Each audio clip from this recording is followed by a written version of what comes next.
In the previous part, Elizabeth faced the painful consequences of Lydia's elopement, fear, shame, and the unraveling of her family's fragile peace.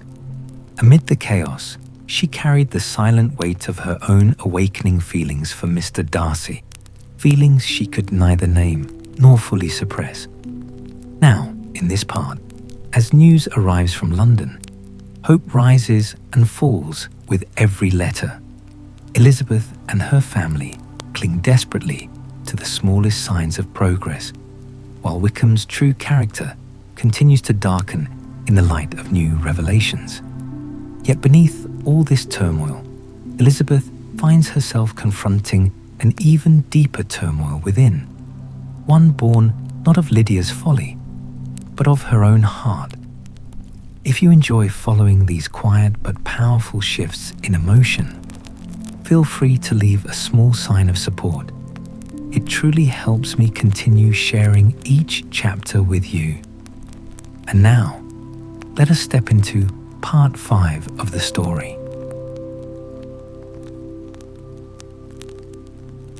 Chapter 40. Elizabeth. Impatience to acquaint Jane with what had happened could no longer be overcome, and at length, resolving to suppress every particular in which her sister was concerned, and preparing her to be surprised, she related to her the next morning the chief of the scene between Mr. Darcy and herself.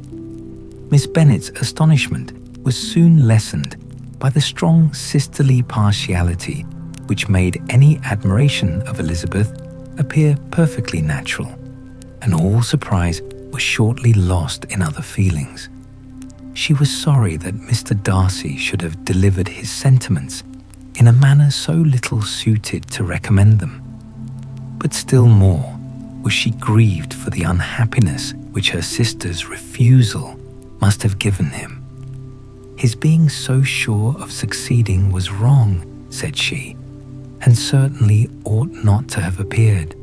But consider how much it must increase his disappointment.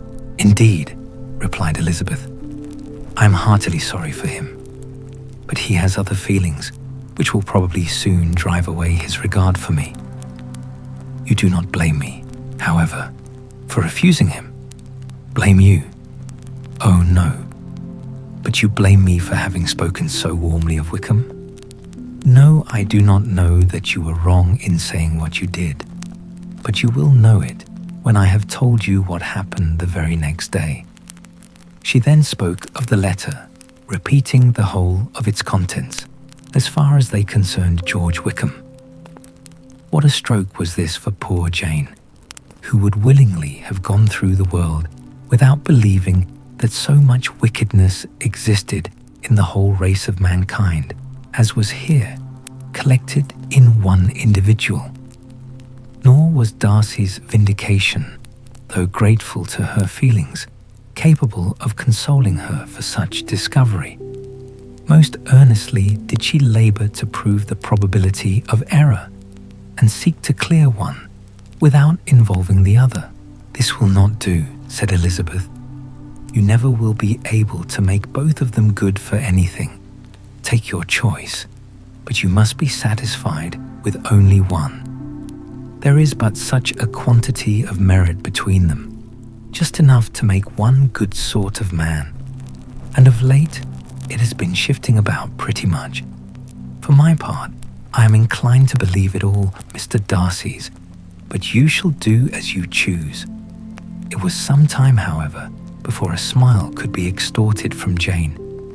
I do not know when I have been more shocked, said she. Wickham so very bad, it is almost past belief. And poor Mr. Darcy. Dear Lizzie, only consider what he must have suffered, such a disappointment. And with the knowledge of your ill opinion too, and having to relate such a thing of his sister, it is really too distressing. I'm sure you must feel it so. Oh no, my regret and compassion are all done away by seeing you so full of both. I know you will do him such ample justice that I am growing every moment more unconcerned and indifferent. Your profusion makes me saving, and if you lament over him much longer, my heart will be as light as a feather. Poor Wickham! There is such an expression of goodness in his countenance, such an openness and gentleness in his manner. There certainly was some great mismanagement in the education of those two young men. One has got all the goodness, and the other all the appearance of it.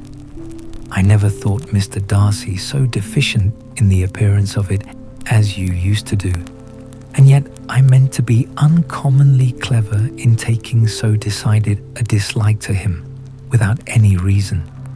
It is such a spur to one's genius, such an opening for wit, to have a dislike of that kind.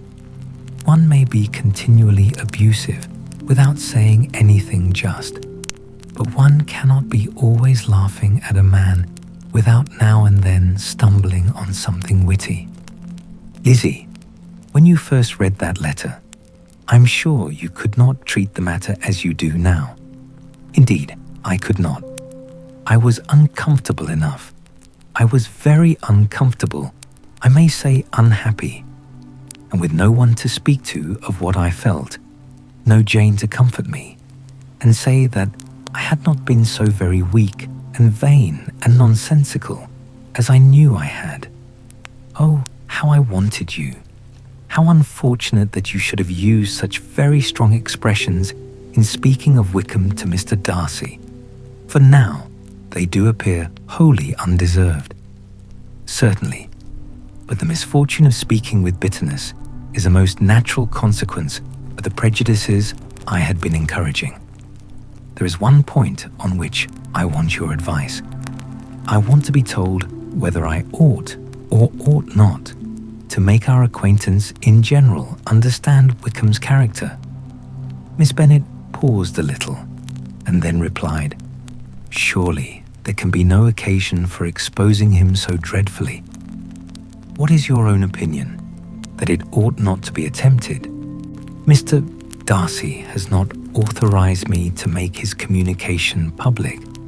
On the contrary, every particular relative to his sister was meant to be kept as much as possible to myself. And if I endeavor to undeceive people as to the rest of his conduct, who will believe me? The general prejudice against Mr. Darcy is so violent that it would be the death of half the good people in Meryton to attempt to place him in an amiable light. I am not equal to it. Wickham will soon be gone, and therefore it will not signify to anybody here what he really is. Some time hence, it will be all found out, and then we may laugh at their stupidity in not knowing it before. At present, I will say nothing about it. You are quite right. To have his errors made public might ruin him forever.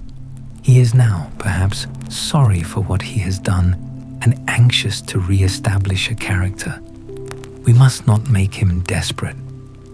The tumult of Elizabeth's mind was allayed by this conversation. She had got rid of two of the secrets which had weighed on her for a fortnight, and was certain of a willing listener in Jane, whenever she might wish to talk again of either. But there was still something lurking behind, of which prudence forbade the disclosure. She dared not relate the other half of Mr. Darcy's letter, nor explain to her sister how sincerely she had been valued by his friend. Here was knowledge in which no one could partake, and she was sensible that nothing less than a perfect understanding between the parties could justify her in throwing off this last encumbrance of mystery. "And then," said she, "if that very improbable event should ever take place, I shall merely be able to tell what Bingley may tell in a much more agreeable manner himself. The liberty of communication cannot be mine till it has lost all its value." She was now, on being settled at home, at leisure to observe the real state of her sister's spirits. Jane was not happy. She still cherished a very tender affection for Bingley. Having never even fancied herself in love before, her regard had all the warmth of first attachment, and from her age and disposition, greater steadiness than first attachments often boast. And so fervently did she value his remembrance and prefer him to every other man, that all her good sense and all her attention to the feelings of her friends were requisite to check the indulgence of those regrets which must have been injurious to her own health and their tranquillity. "Well, Lizzie," said Mrs. Bennet, one day, "what is your opinion now of this sad business of Jane's? For my part, I am determined never to speak of it again to anybody. I told my sister Phillips so the other day, but I cannot find out that Jane saw anything of him in London. Well, he is a very undeserving young man, and I do not suppose there is the least chance in the world of her ever getting him now. There is no talk of his coming to Netherfield again in the summer, and I have inquired of everybody too who is likely to know. I am determined never to speak of it again. I do not believe that he will ever live at Netherfield any more. Oh well, it is just as he chooses. Nobody wants him to come, though I shall always say that he used my daughter extremely ill, and if I was her, I would not have put up with it. Well, my comfort is, I'm sure Jane will die of a broken heart, and then he will be sorry for what he has done." But as Elizabeth could not receive comfort from any such expectation, she made no answer. "Well, Lizzie," continued her mother soon afterwards, "and so the Collinses live very comfortable, do they? Well, well, I only hope it will last. And what sort of table do they keep? Charlotte is an excellent manager, I dare say. If she is half as sharp as her mother, she is saving enough. There is nothing extravagant in their housekeeping, I dare say. No, nothing at all. A great deal of good management, depend upon it. Yes, yes. They will take care not to outrun their income. They will never be distressed for money. Well, much good may it do them. And so, I suppose, they often talk of having Longbourn when your father is dead. They look upon it quite as their own, I dare say, whenever that happens. It was a subject which they could not mention before me. No, it would have been strange if they had. But I make no doubt they often talk of it between themselves. Well, if they can be easy with an estate that is not lawfully their own, so much the better. I should be ashamed of having one that was only entailed on me. Chapter 41. The first week of their return was soon gone. The second began. It was the last of the regiment's stay in Meryton, and all the young ladies in the neighbourhood were drooping apace. The dejection was almost universal. The elder Miss Bennet alone was still able to eat, drink and sleep, and pursue the usual course of their employments. Very frequently were they reproached for this insensibility by Kitty and Lydia, whose own misery was extreme, and who could not comprehend such hard-heartedness in any of the family. Good heaven, what is to become of us? What are we to do? Would they often exclaim in the bitterness of woe. How can you be smiling so, Lizzie? Their affectionate mother shared all their grief. She remembered what she had herself endured on a similar occasion 25 years ago.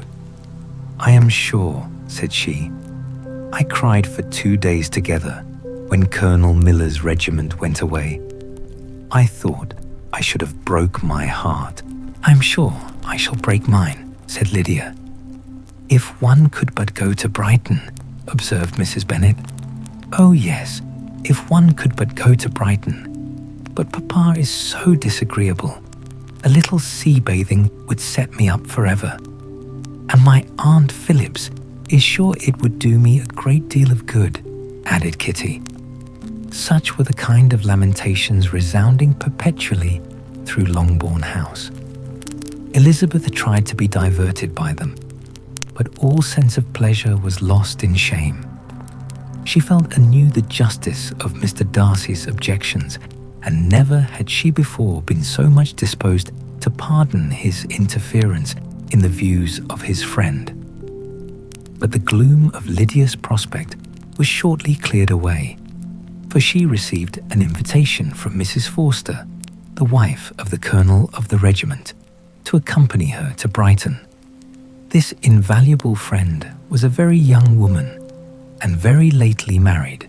A resemblance in good humour and good spirits had recommended her and Lydia to each other, and out of their 3 months' acquaintance they had been intimate too. The rapture of Lydia on this occasion, her adoration of Mrs. Forster, the delight of Mrs. Bennet, and the mortification of Kitty are scarcely to be described. Wholly inattentive to her sister's feelings, Lydia flew about the house in restless ecstasy, calling for everyone's congratulations, and laughing and talking with more violence than ever, whilst the luckless Kitty continued in the parlour, repining at her fate, in terms as unreasonable as her accent was peevish. "I cannot see why Mrs. Forster should not ask me as well as Lydia," said she, "though I am not her particular friend. I have just as much right to be asked as she has, and more too, for I am 2 years older." In vain did Elizabeth attempt to make her reasonable, and Jane to make her resigned. As for Elizabeth herself, this invitation was so far from exciting in her the same feelings as in her mother and Lydia, that she considered it as the death warrant of all possibility of common sense for the latter, and detestable as such a step must make her, were it known, she could not help secretly advising her father not to let her go. She represented to him all the improprieties of Lydia's general behaviour, the little advantage she could derive from the friendship of such a woman as Mrs. Forster, and the probability of her being yet more imprudent with such a companion at Brighton, where the temptations must be greater than at home. He heard her attentively, and then said, "Lydia will never be easy till she has exposed herself in some public place or other, and we can never expect her to do it with so little expense or inconvenience to her family as under the present circumstances. If you were aware," said Elizabeth, "of the very great disadvantage to us all, which must arise from the public notice of Lydia's unguarded and imprudent manner, nay, which has already arisen from it, I am sure you would judge differently in the affair." "Already arisen," repeated Mr. Bennet. "What, has she frightened away some of your lovers? Poor little Lizzie! But do not be cast down. Such squeamish youths as cannot bear to be connected with a little absurdity are not worth a regret. Come, let me see the list of the pitiful fellows who have been kept aloof by Lydia's folly. Indeed, you are mistaken. I have no such injuries to resent. It is not of peculiar, but of general evils, which I am now complaining. Our importance, our respectability in the world, must be affected by the wild volatility, the assurance and disdain of all restraint which mark Lydia's character. Excuse me, for I must speak plainly. If you, my dear father, will not take the trouble of checking her exuberant spirits, and of teaching her that her present pursuits are not to be the business of her life, she will soon be beyond the reach of amendment. Her character will be fixed, and she will, at 16, be the most determined flirt that ever made herself and her family ridiculous. A flirt, too, in the worst and meanest degree of flirtation, without any attraction beyond youth and a tolerable person, and, from the ignorance and emptiness of her mind, wholly unable to ward off any portion of that universal contempt which her rage for admiration will excite. In this danger, Kitty is also comprehended. She will follow wherever Lydia leads, vain, ignorant, idle, and absolutely uncontrolled. Oh, my dear father, can you suppose it possible that they will not be censured and despised wherever they are known, and that their sisters will not be often involved in the disgrace? Mr. Bennet saw that her whole heart was in the subject, and, affectionately taking her hand, said in reply, "Do not make yourself uneasy, my love. Wherever you and Jane are known, you must be respected and valued, and you will not appear to less advantage for having a couple of, or I may say, 3 very silly sisters. We shall have no peace at Longbourn if Lydia does not go to Brighton. Let her go then. Colonel Forster is a sensible man, and will keep her out of any real mischief, and she is luckily too poor to be an object of prey to anybody. At Brighton, she will be of less importance even as a common flirt than she has been here. The officers will find women better worth their notice. Let us hope, therefore, that her being there may teach her her own insignificance. At any rate, she cannot grow many degrees worse without authorizing us to lock her up for the rest of her life." With this answer, Elizabeth was forced to be content, but her own opinion continued the same, and she left him disappointed and sorry. It was not in her nature, however, to increase her vexations by dwelling on them. She was confident of having performed her duty, and to fret over unavoidable evils or augment them by anxiety was no part of her disposition. Had Lydia and her mother known the substance of her conference with her father, their indignation would hardly have found expression in their united volubility. In Lydia's imagination, a visit to Brighton comprised every possibility of earthly happiness. She saw, with the creative eye of fancy, the streets of that gay bathing place covered with officers. She saw herself the object of attention to tens and to scores of them, at present unknown. She saw all the glories of the camp, its tents stretched forth in beauteous uniformity of lines, crowded with the young and the gay, and dazzling with scarlet. And, to complete the view, she saw herself seated beneath a tent, tenderly flirting with at least 6 officers at once. Had she known that her sister sought to tear her from such prospects and such realities as these, what would have been her sensations? They could have been understood only by her mother, who might have felt nearly the same. Lydia's going to Brighton was all that consoled her for the melancholy conviction of her husband's never intending to go there himself.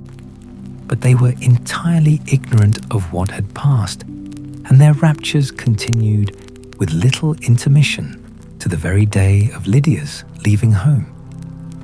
Elizabeth was now to see Mr. Wickham for the last time. Having been frequently in company with him since her return, agitation was pretty well over. The agitations of former partiality, entirely so. She had even learned to detect, in the very gentleness which had first delighted her, an affectation and a sameness to disgust and weary.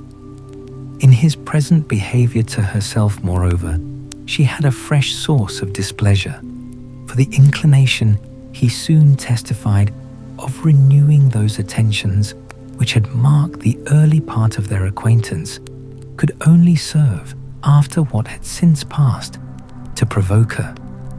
She lost all concern for him in finding herself thus selected as the object of such idle and frivolous gallantry, and while she steadily repressed it, could not but feel the reproof contained in his believing that however long and for whatever cause his attentions had been withdrawn, her vanity would be gratified and her preference secured at any time by their renewal.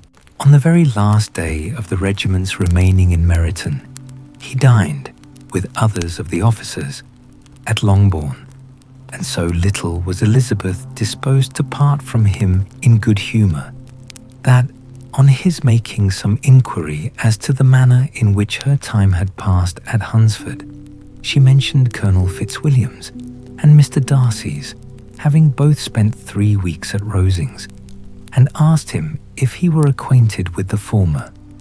He looked surprised, displeased, alarmed, but with a moment's recollection and a returning smile, replied that he had formerly seen him often, and after observing that he was a very gentlemanlike man, asked her how she had liked him. Her answer was warmly in his favour.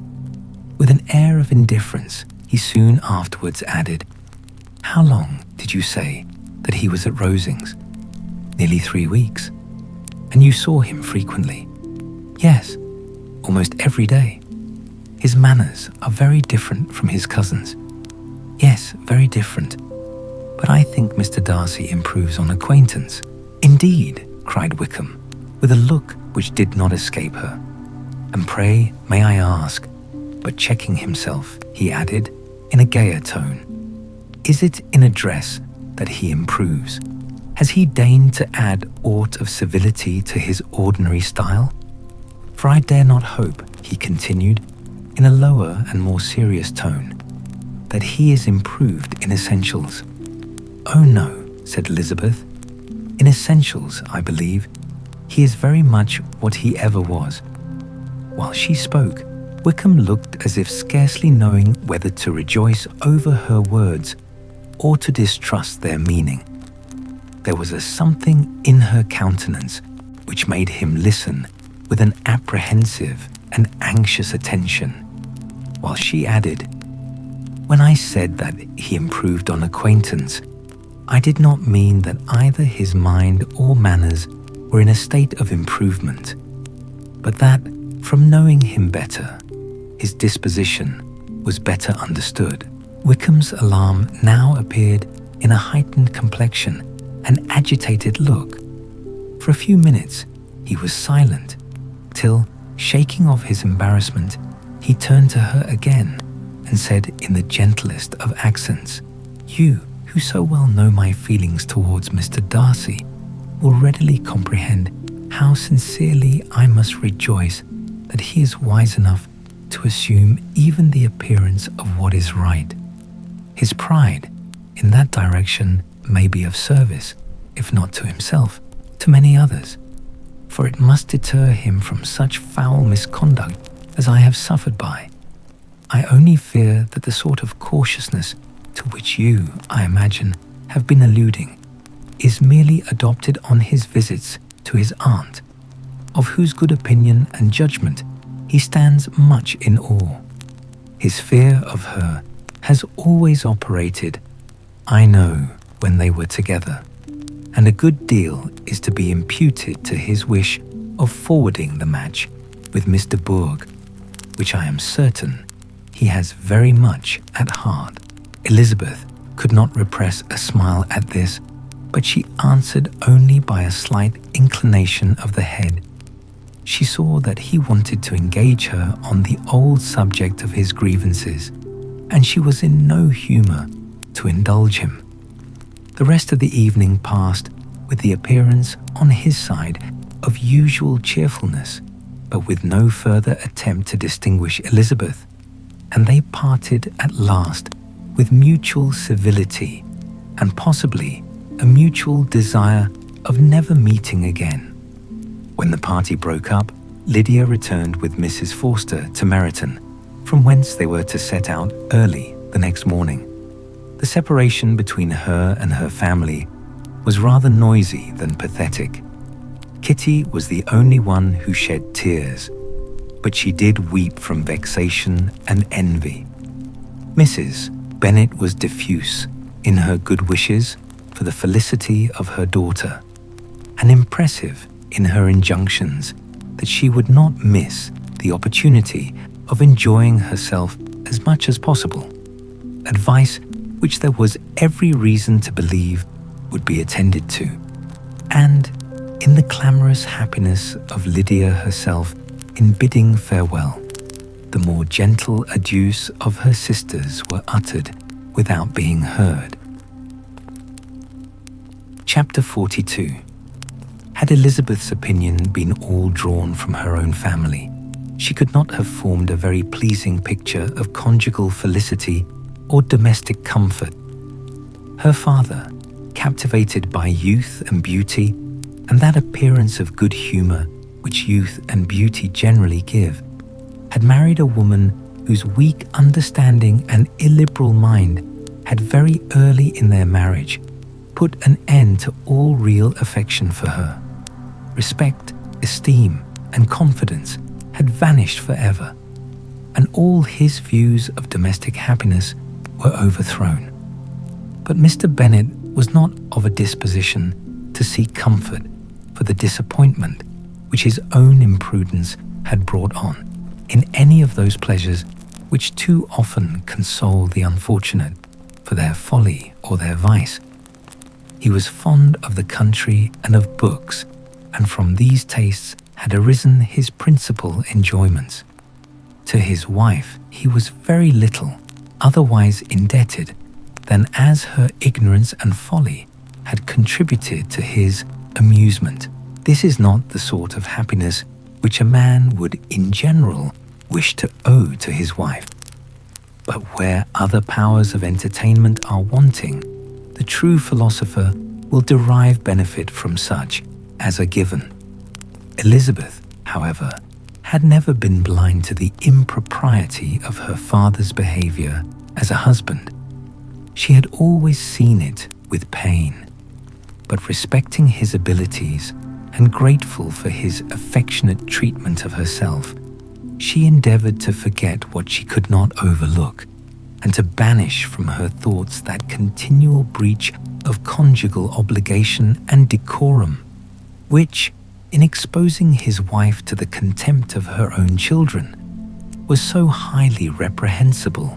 But she had never felt so strongly as now the disadvantages which must attend the children of so unsuitable a marriage, nor ever been so fully aware of the evils arising from so ill-judged a direction of talents, which rightly used might at least have preserved the respectability of his daughters, even if incapable of enlarging the mind of his wife. When Elizabeth had rejoiced over Wickham's departure, she found little other cause for satisfaction in the loss of the regiment. Their parties abroad were less varied than before, and at home she had a mother and sister whose constant repinings at the dullness of everything around them threw a real gloom over their domestic circle. And though Kitty might in time regain her natural degree of sense, since the disturbers of her brain were removed, her other sister, from whose disposition greater evil might be apprehended, was likely to be hardened in all her folly and assurance by a situation of such double danger as a watering place and a camp. Upon the whole, therefore, she found what has been sometimes found before, that an event to which she had looked forward with impatient desire did not, in taking place, bring all the satisfaction she had promised herself. It was consequently necessary to name some other period for the commencement of actual felicity, to have some other point on which her wishes and hopes might be fixed, and by again enjoying the pleasure of anticipation, console herself for the present and prepare for another disappointment. Her tour to the lakes was now the object of her happiest thoughts. It was her best consolation for all the uncomfortable hours which the discontentedness of her mother and Kitty made inevitable. And could she have included Jane in the scheme, every part of it would have been perfect. But it is fortunate, thought she, that I have something to wish for. Were the whole arrangement complete, my disappointment would be certain. But here, by carrying with me one ceaseless source of regret in my sister's absence, I may reasonably hope to have all my expectations of pleasure realized, a scheme of which every part promises delight can never be successful, and general disappointment is only warded off by the defense of some little peculiar vexation. When Lydia went away, she promised to write very often and very minutely to her mother and Kitty, but her letters were always long expected and always very short. Those to her mother contained little else than that they were just returned from the library, where such and such officers had attended them, and where she had seen such beautiful ornaments as made her quite wild, that she had a new gown or a new parasol, which she would have described more fully, but was obliged to leave off in a violent hurry, as Mrs. Forster called her, and they were going to the camp. And from her correspondence with her sister, there was still less to be learnt, for her letters to Kitty, though rather longer, were much too full of lines under the words to be made public after the first fortnight or 3 weeks of her absence. Health, good humour, and cheerfulness began to reappear at Longbourn. Everything wore a happier aspect. The families who had been in town for the winter came back again, and summer finery and summer engagements arose. Mrs. Bennet was restored to her usual querulous serenity, and by the middle of June, Kitty was so much recovered as to be able to enter Meryton without tears, an event of such happy promise as to make Elizabeth hope that by the following Christmas she might be so tolerably reasonable as not to mention an officer above once a day, unless, by some cruel and malicious arrangement at the War Office, another regiment should be quartered in Meryton.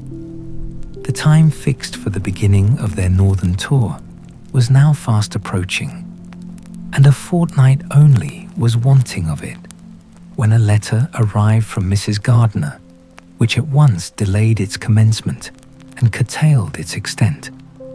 Mr.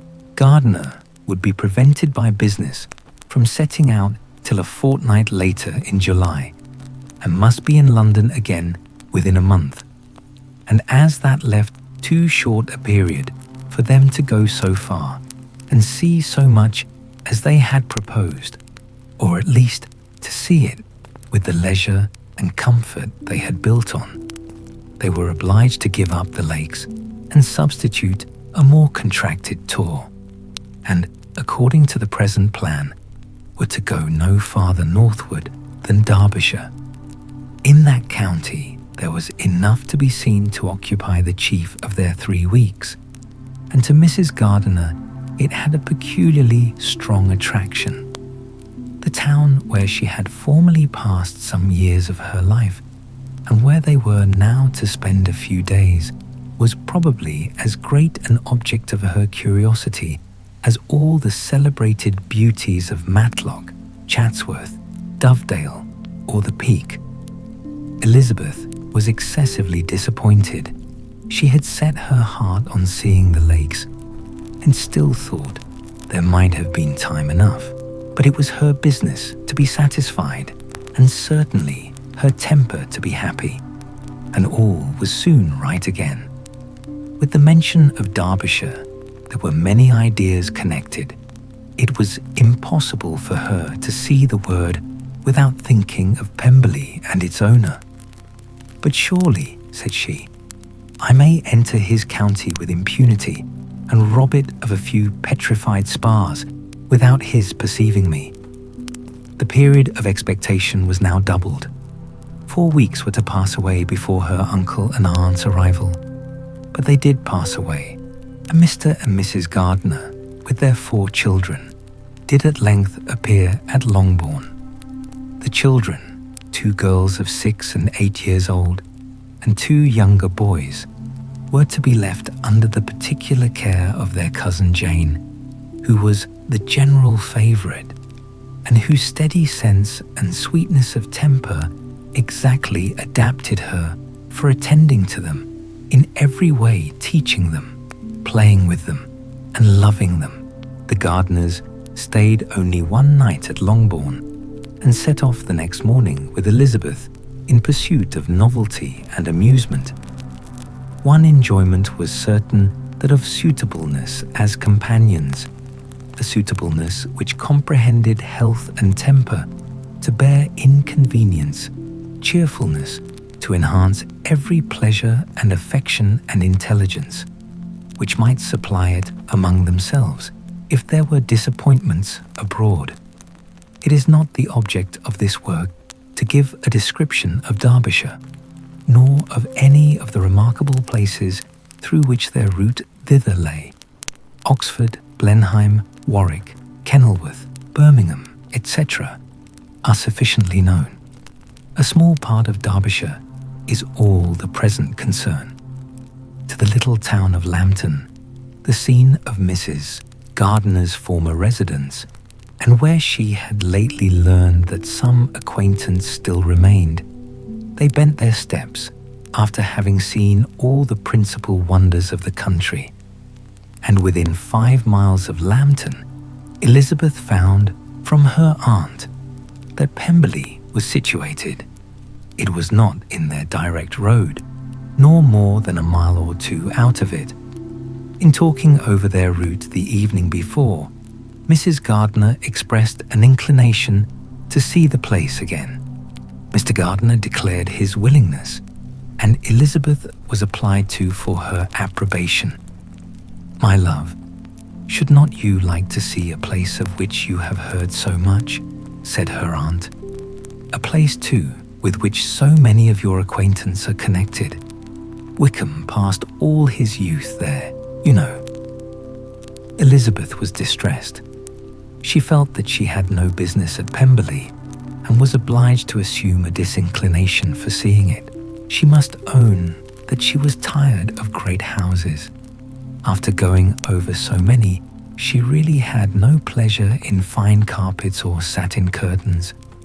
Mrs. Gardiner abused her stupidity.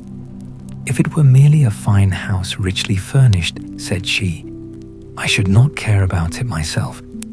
But the grounds are delightful. They have some of the finest woods in the country."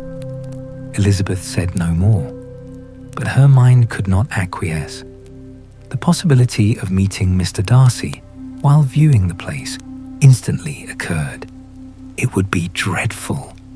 She blushed at the very idea, and thought it would be better to speak openly to her aunt than to run such a risk. But against this there were objections, and she finally resolved that it could be the last resource. If her private inquiries as to the absence of the family were unfavourably answered. Accordingly, when she retired at night, she asked the chambermaid whether Pemberley were not a very fine place, what was the name of its proprietor, and, with no little alarm, whether the family were down for the summer. A most welcome negative followed the last question, and her alarms being now removed, she was at leisure to feel a great deal of curiosity to see the house herself. And when the subject was revived the next morning, and she was again applied to, could readily answer, and with a proper air of indifference, that she had not really any dislike to the scheme. To Pemberley, therefore, they were to go. Chapter 43. Elizabeth, as they drove along, watched for the first appearance of Pemberley Woods with some perturbation, and when at length they turned in at the lodge, her spirits were in a high flutter. The park was very large and contained great variety of ground. They entered it in one of its lowest points and drove for some time through a beautiful wood stretching over a wide extent. Elizabeth's mind was too full for conversation, but she saw and admired every remarkable spot and point of view. They gradually ascended for half a mile, and then found themselves at the top of a considerable eminence where the wood ceased, and the eye was instantly caught by Pemberley House, situated on the opposite side of the valley, into which the road with some abruptness wound. It was a large, handsome stone building, standing well on rising ground, and backed by a ridge of high woody hills, and in front, a stream of some natural importance was swelled into greater, but without any artificial appearance. Its banks were neither formal nor falsely adorned. Elizabeth was delighted. She had never seen a place for which nature had done more, or where natural beauty had been so little counteracted by an awkward taste. They were all of them warm in their admiration, and at that moment she felt that to be mistress of Pemberley might be something. They descended the hill, crossed the bridge, and drove to the door, and while examining the nearer aspect of the house, all her apprehension of meeting its owner returned. She dreaded lest the chambermaid had been mistaken. On applying to see the place, they were admitted into the hall, and Elizabeth, as they waited for the housekeeper, had leisure to wonder at her being where she was. The housekeeper came, a respectable-looking elderly woman, much less fine and more civil than she had any notion of finding her. They followed her into the dining parlour. It was a large, well-proportioned room, handsomely fitted up. Elizabeth, after slightly surveying it, went to a window to enjoy its prospect. The hill, crowned with wood, from which they had descended, receiving increased abruptness from the distance, was a beautiful object. Every disposition of the ground was good, and she looked on the whole scene, the river, the trees scattered on its banks, and the winding of the valley as far as she could trace it, with delight. As they passed into other rooms, these objects were taking different positions, but from every window there were beauties to be seen. The rooms were lofty and handsome, and their furniture suitable to the fortune of their proprietor.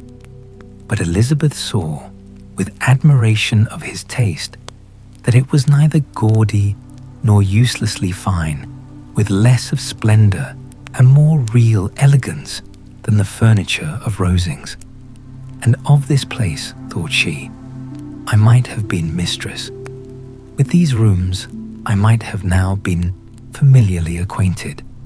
Instead of viewing them as a stranger, I might have rejoiced in them as my own, and welcomed to them as visitors my uncle and aunt. But no, recollecting herself, that could never be. My uncle and aunt would have been lost to me. I should not have been allowed to invite them.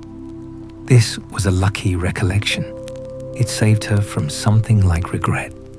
She longed to inquire of the housekeeper whether her master were really absent, but had not courage for it. At length, however, the question was asked by her uncle, and she turned away with alarm, while Mrs. Reynolds replied that he was, adding, "But we expect him tomorrow, with a large party of friends." How rejoiced was Elizabeth that their own journey had not by any circumstance been delayed a day. Her aunt now called her to look at a picture. She approached and saw the likeness of Mr. Wickham suspended amongst several other miniatures over the mantelpiece. Her aunt asked her, smilingly, how she liked it. The housekeeper came forward and told them it was the picture of a young gentleman the son of her late master's steward, who had been brought up by him at his own expense. He is now gone into the army, she added, but I'm afraid he has turned out very wild. Mrs. Gardiner looked at her niece with a smile, but Elizabeth could not return it. And that, said Mrs. Reynolds, pointing to another of the miniatures, is my master and very like him. It was drawn at the same time as the other, about 8 years ago. I have heard much of your master's fine person, said Mrs. Gardiner, looking at the picture. It is a handsome face. But Lizzie, you can tell us whether it is like or not. Mrs. Reynolds' respect for Elizabeth seemed to increase on this intimation of her knowing her master. Does that young lady know Mr. Darcy? Elizabeth coloured and said, a little. And do not you think him a very handsome gentleman, ma'am? Yes, very handsome. I am sure I know none so handsome. But in the gallery upstairs, you will see a finer, larger picture of him than this. This room was my late master's favourite room, and these miniatures are just as they used to be then. He was very fond of them. This accounted to Elizabeth for Mr. Wickham's being among them. Mrs. Reynolds then directed their attention to one of Miss Darcy, drawn when she was only 8 years old. And is Miss Darcy as handsome as her brother? Said Mr. Gardiner. Oh yes, the handsomest young lady that ever was seen, and so accomplished. She plays and sings all day long. In the next room is a new instrument, just come down for Hera. Present from my master. She comes here tomorrow with him. Mr. Gardiner, whose manners were easy and pleasant, encouraged her communicativeness by his questions and remarks. Mrs. Reynolds, either from pride or attachment, had evidently great pleasure in talking of her master and his sister. Is your master much at Pemberley in the course of the year? Not so much as I could wish, sir, but I dare say he may spend half his time here, and Miss Darcy is always down for the summer months. Except, thought Elizabeth, when she goes to Ramsgate. If your master would marry, you might see more of him. Yes, sir, but I do not know when that will be. I do not know who is good enough for him. Mr. and Mrs. Gardiner smiled. Elizabeth could not help saying, it is very much to his credit, I am sure, that you should think so. I say no more than the truth, and what everybody will say that knows him, replied the other. Elizabeth thought this was going pretty far, and she listened with increasing astonishment as the housekeeper added, I have never had a cross word from him in my life, and I have known him ever since he was 4 years old. This was praise of all others, most extraordinary, most opposite to her ideas. That he was not a good-tempered man had been her firmest opinion. Her keenest attention was awakened. She longed to hear more, and was grateful to her uncle for saying, there are very few people of whom so much can be said. You are lucky in having such a master. Yes, sir, I know I am. If I were to go through the world, I could not meet with a better. But I have always observed that they who are good-natured when children are good-natured when they grow up.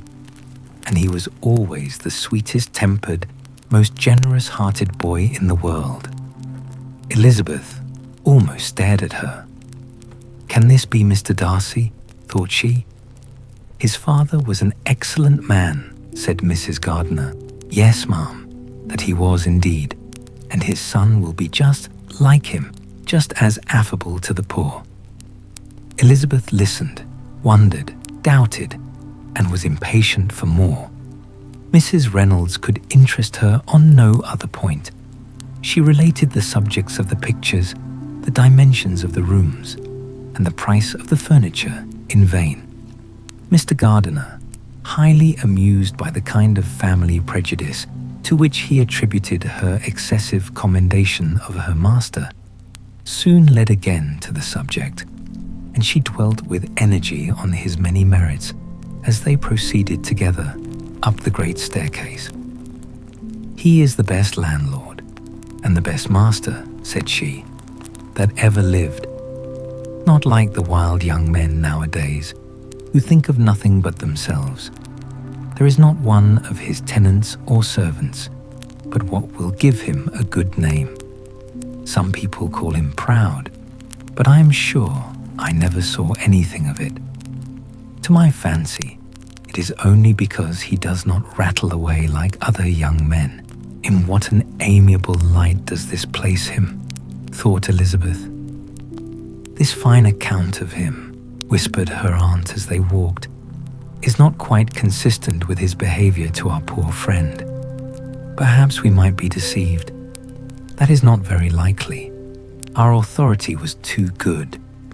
On reaching the spacious lobby above, they were shown into a very pretty sitting room, lately fitted up with greater elegance and lightness than the apartments below, and were informed that it was but just done to give pleasure to Miss Darcy, who had taken a liking to the room when last at Pemberley. "He is certainly a good brother," said Elizabeth, as she walked towards one of the windows. Mrs. Reynolds anticipated Miss Darcy's delight when she should enter the room. "And this is always the way with him," she added. "Whatever can give his sister any pleasure is sure to be done in a moment. There is nothing he would not do for her." The picture gallery and 2 or 3 of the principal bedrooms were all that remained to be shown. In the former were many good paintings, but Elizabeth knew nothing of the art, and from such as had been already visible below, she had willingly turned to look at some drawings of Miss Darcy's in crayons, whose subjects were usually more interesting and also more intelligible. In the gallery, there were many family portraits, but they could have little to fix the attention of a stranger. Elizabeth walked on in quest of the only face whose features would be known to her. At last it arrested her, and she beheld a striking resemblance of Mr. Darcy, with such a smile over the face as she remembered to have sometimes seen when he looked at her. She stood several minutes before the picture in earnest contemplation, and returned to it again before they quitted the gallery. Mrs. Reynolds informed them that it had been taken in his father's lifetime. There was certainly, at this moment, in Elizabeth's mind, a more gentle sensation towards the original than she had ever felt in the height of their acquaintance. The commendation bestowed on him by Mrs. Reynolds was of no trifling nature. What praise is more valuable than the praise of an intelligent servant? As a brother, a landlord, a master, she considered how many people's happiness were in his guardianship, how much of pleasure or pain it was in his power to bestow, how much of good or evil must be done by him. Every idea that had been brought forward by the housekeeper was favorable to his character, and as she stood before the canvas on which he was represented and fixed his eyes upon herself, she thought of his regard with a deeper sentiment of gratitude than it had ever raised before. She remembered its warmth and softened its impropriety of expression when all of the house that was open to general inspection had been seen. They returned downstairs, and taking leave of the housekeeper, were consigned over to the gardener, who met them at the hall door. As they walked across the lawn towards the river, Elizabeth turned back to look again. Her uncle and aunt stopped also, and while the former was conjecturing as to the date of the building, the owner of it himself suddenly came forward from the road which led behind it to the stables. They were within 20 yards of each other, and so abrupt was his appearance that it was impossible to avoid his sight. Their eyes instantly met, and the cheeks of each were overspread with the deepest blush. He absolutely started, and for a moment seemed immovable from surprise, but shortly recovering himself, advanced towards the party and spoke to Elizabeth, if not in terms of perfect composure, at least of perfect civility. She had instinctively turned away, but stopping on his approach, received his compliments with an embarrassment impossible to be overcome. Had his first appearance, or his resemblance to the picture they had just been examining, been insufficient to assure the other two that they now saw Mr. Darcy, the gardener's expression of surprise on beholding his master must immediately have told it. They stood a little aloof while he was talking to their niece, who, astonished and confused, scarcely dared lift her eyes to his face, and knew not what answer she returned to his civil inquiries after her family. Amazed at the alteration of his manner since they last parted, every sentence that he uttered was increasing her embarrassment, and every idea of the impropriety of her being found there recurring to her mind. The few minutes in which they continued together were some of the most uncomfortable of her life, nor did he seem much more at ease. When he spoke, his accent had none of its usual sedateness, and he repeated his inquiries as to the time of her having left Longbourn, and of her stay in Derbyshire, so often and in so hurried a way as plainly spoke the distraction of his thoughts. At length, every idea seemed to fail him, and after standing a few moments without saying a word, he suddenly recollected himself and took leave. The others then joined her and expressed their admiration of his figure, but Elizabeth heard not a word, and wholly engrossed by her own feelings, followed them in silence. She was overpowered by shame and vexation. Her coming there was the most unfortunate, the most ill-judged thing in the world. How strange must it appear to him! In what a disgraceful light might it not strike so vain a man? It might seem as if she had purposely thrown herself in his way again. Oh, why did she come? Or why did he thus come a day before he was expected? Had they been only 10 minutes sooner, they should have been beyond the reach of his discrimination, for it was plain that he was that moment arrived, that moment alighted from his horse or his carriage. She blushed again and again over the perverseness of the meeting, and his behavior so strikingly altered. What could it mean?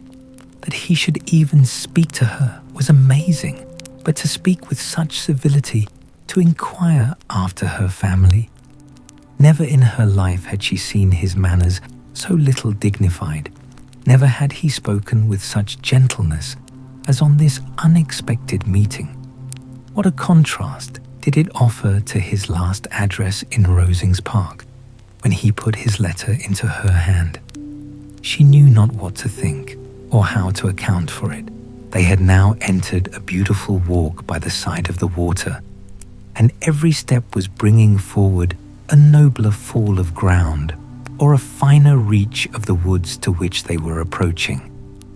But it was some time before Elizabeth was sensible of any of it, and though she answered mechanically to the repeated appeals of her uncle and aunt, and seemed to direct her eyes to such objects as they pointed out, she distinguished no part of the scene.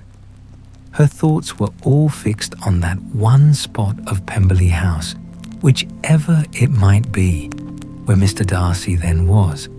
She longed to know what at that moment was passing in his mind, in what manner he thought of her, and whether, in defiance of everything, she was still dear to him. Perhaps he had been civil only because he felt himself at ease, yet there had been that in his voice which was not like ease. Whether he had felt more of pain or of pleasure in seeing her, she could not tell, but he certainly had not seen her with composure. At length, however, the remarks of her companions on her absence of mind roused her, and she felt the necessity of appearing more like herself. They entered the woods, and bidding adieu to the river for a while, ascended some of the higher grounds, whence, in spots where the opening of the trees gave the eye power to wander, were many charming views of the valley, the opposite hills, with a long range of woods overspreading many, and occasionally part of the stream. Mr. Gardiner expressed a wish of going round the whole park, but feared it might be beyond a walk. With a triumphant smile, they were told that it was 10 miles round. It settled the matter, and they pursued the accustomed circuit, which brought them again, after some time, in a descent among hanging woods to the edge of the water, and one of its narrowest parts. They crossed it by a simple bridge, in character with the general air of the scene. It was a spot less adorned than any they had yet visited, and the valley, here contracted into a glen, allowed room only for the stream, and a narrow walk amidst the rough coppice wood which bordered it. Elizabeth longed to explore its windings, but when they had crossed the bridge and perceived their distance from the house, Mrs. Gardiner, who was not a great walker, could go no farther, and thought only of returning to the carriage as quickly as possible. Her niece was, therefore, obliged to submit, and they took their way towards the house on the opposite side of the river in the nearest direction. But their progress was slow, for Mr. Gardiner, though seldom able to indulge the taste, was very fond of fishing, and was so much engaged in watching the occasional appearance of some trout in the water and talking to the man about them, that he advanced but little. Whilst wandering on in this slow manner, they were again surprised, and Elizabeth's astonishment was quite equal to what it had been at first, by the sight of Mr. Darcy approaching them, and at no great distance. The walk being here less sheltered than on the other side, allowed them to see him before they met. Elizabeth, however astonished, was at least more prepared for an interview than before, and resolved to appear and to speak with calmness, if he really intended to meet them. For a few moments, indeed, she felt that he would probably strike into some other path. The idea lasted, while a turning in the walk concealed him from their view. The turning past, he was immediately before them. With a glance, she saw that he had lost none of his recent civility, and to imitate his politeness, she began as they met to admire the beauty of the place. But she had not got beyond the words delightful and charming when some unlucky recollections obtruded, and she fancied that praise of Pemberley from her might be mischievously construed. Her colour changed, and she said no more. Mrs. Gardiner was standing a little behind, and on her pausing, he asked her if she would do him the honour of introducing him to her friends. This was a stroke of civility for which she was quite unprepared, and she could hardly suppress a smile at his being now seeking the acquaintance of some of those very people against whom his pride had revolted in his offer to herself. What will be his surprise, thought she, when he knows who they are? He takes them now for people of fashion. The introduction, however, was immediately made, and as she named their relationship to herself, she stole a sly look at him to see how he bore it, and was not without the expectation of his decamping as fast as he could from such disgraceful companions. That he was surprised by the connection was evident. He sustained it, however, with fortitude, and so far from going away, turned back with them and entered into conversation with Mr. Gardiner. Elizabeth could not but be pleased, could not but triumph. It was consoling that he should know she had some relations for whom there was no need to blush. She listened most attentively to all that passed between them, and gloried in every expression, every sentence of her uncle, which marked his intelligence, his taste, or his good manners. The conversation soon turned upon fishing, and she heard Mr. Darcy invite him, with the greatest civility, to fish there as often as he chose, while he continued in the neighbourhood, offering at the same time to supply him with fishing tackle, and pointing out those parts of the stream where there was usually most sport.